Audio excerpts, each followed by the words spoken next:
Día 16 de la lectura del libro 1984.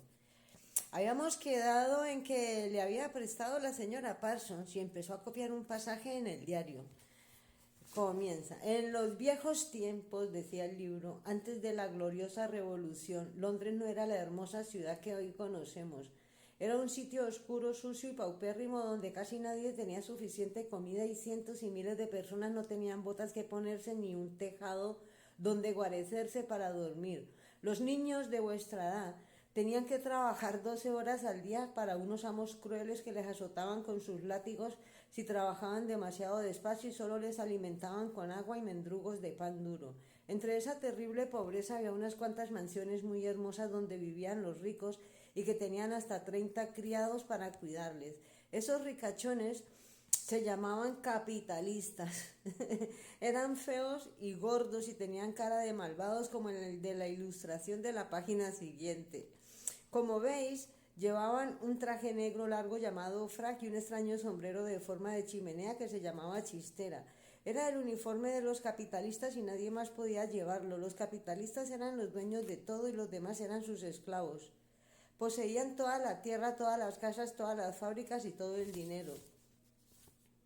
Si alguien les desobedecía, podían meterlo en la cárcel o quitarle el trabajo y matarlo de hambre. Cuando una persona normal hablaba con el capitalista, tenía que hacerle reverencia, quitarse la gorra y llamarle señor. El jefe de todos los capitalistas se llamaba el rey. Pero así viven ahí. Si lo que criticaban al capitalista es lo que les hacen a ellos ahí. A mí me parece como si fuera Corea del Norte. Winston sabía, y que el hermano mayor es Kim Jong-un. Winston sabía lo que vendría a continuación. Hablaría de los obispos con sus mangas de limón, de los jueces con sus togas de armiño, de la picota, del potro, de los trabajos forzados el látigo de las 7 colas, del banquete del Lord Mayor y de la práctica de besarle los pies al Papa. También había algo llamado Jus Primae Noctis, que probablemente no aparecía en un libro de texto para niños. Era la ley que daba el derecho a los capitalistas a acostarse con cualquier mujer que trabajase en una de sus fábricas. ¿Cómo saber qué parte de aquello era verdad y qué parte era mentira? Tal vez fuese cierto que la media de la gente estuviese mejor ahora que antes de la revolución. La única prueba de lo contrario era la muda protesta que notabas en tus propios huesos, la sensación instintiva de que las condiciones en que vivías eran intolerables y de que en algún otro momento debieron de ser diferentes. A Winston le sorprendía que lo verdaderamente característico de la vida moderna no fuese su crueldad e inseguridad, sino su vacuidad, su lobreguez y su apatía. La vida, si miraba a tu alrededor, no se parecía a las mentiras que brotaban de las telepantallas ni a los ideales que estaba intentando imponer el partido. Gran parte de ella, incluso para los miembros del partido, era neutral y apolítica. Consistía solo en sudar tinta, en trabajos horribles, en pelearse para encontrar sitio en el metro, en remendar un calcetín agujereado, en gorronear una tabla de sacarina, en guardar una colilla. El ideal del partido era algo gigantesco, temible y deslumbrante. Un mundo de acero y cemento, de máquinas monstruosas y armas terribles.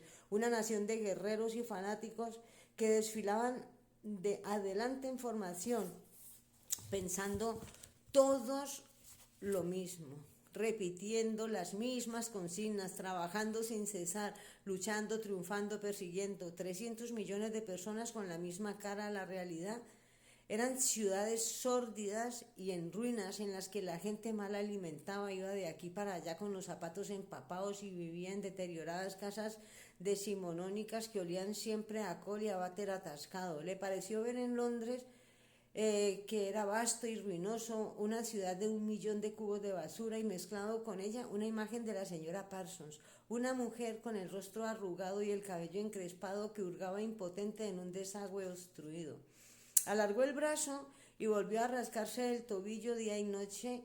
Las telepantallas machacaban los oídos con estadísticas que demostraban que la gente hoy tenía más comida, más ropa, mejores casas y mejores formas de divertirse, y que vivían más tiempo, trabajaban menos horas, era más grande, sana, fuerte, feliz, inteligente y educada que hace 50 años. Me recordó un novio que cuando llegaba el día del amor y la amistad, no me daba nada y al otro día me decía, ay, yo te iba a comprar tal cosa, pero no fui y ni te daba nada y ese era el regalo, contarte que pensó darte algo.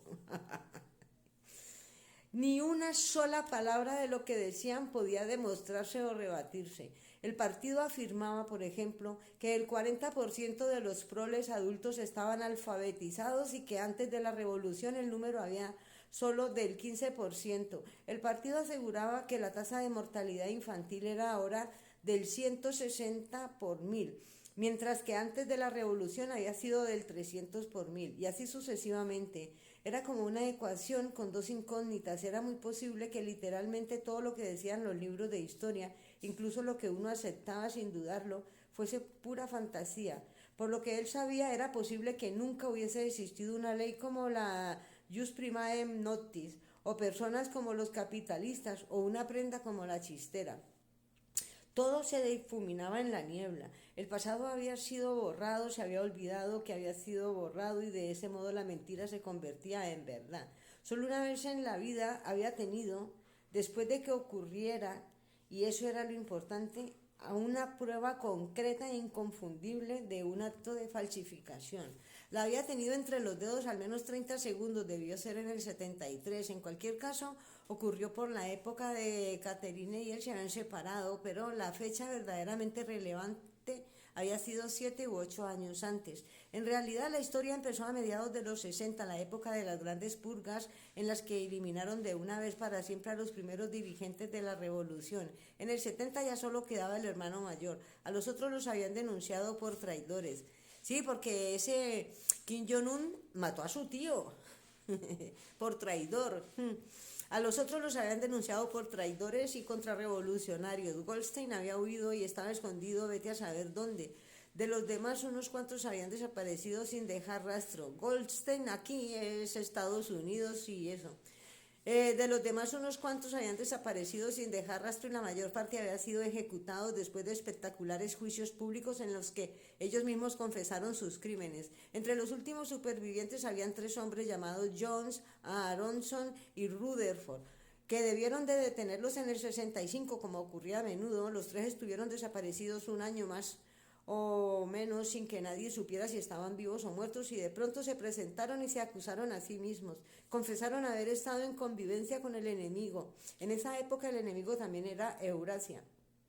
Haber malversado fondos públicos, haber colaborado con el asesinato de varios miembros de confianza del partido y haber conspirado contra el hermano mayor y desde mucho antes de la revolución, así como su participación en actos de sabotaje que habrían causado la muerte de cientos de miles de personas. Después de confesar todo eso, les perdonaron y les readmitieron en el partido, en puestos que en realidad eran sinecuras, pero parecían importantes. Los 3 escribieron largos y sujetos artículos en el Times en los que analizaban las razones de su defección y hacían propósito de enmienda. Poco después de que los pusieran en libertad, Winston los había visto a los 3 en el Café del Castaño. Recordaba la aterrada fascinación con que los había observado por el rabillo del ojo. Eran mucho más viejos que él, reliquias de un mundo antiguo, casi las últimas figuras que quedaban de los primeros tiempos heroicos del partido. Todavía tenían en torno a ellos el glamour de la lucha clandestina y la guerra civil. Winston tenía la sensación, aunque en esa época las fechas y los hechos ya empezaban a volverse borrosos, de haber oído sus nombres varios años antes de que el hermano mayor. No obstante, eran forajidos enemigos intocables y estaban condenados a una aniquilación segura al cabo de 1 o 2 años. Nadie que hubiese caído una vez en manos de la policía del pensamiento podía escapar. Eran cadáveres esperando que los llevaran a la tumba. No había nadie en las mesas cercanas, ni siquiera era prudente dejarse ver cerca de ellos. Estaban sentados en silencio delante de unas copas de ginebra aromatizada con clavo, que era la especialidad del café. De los 3, Rutherford era el que más había impresionado a Winston, porque había sido caricaturista famoso, cuyas brutales sátiras habían ayudado a inflamar la opinión popular antes y durante la revolución. Quedamos ahí porque se acabó el tiempo.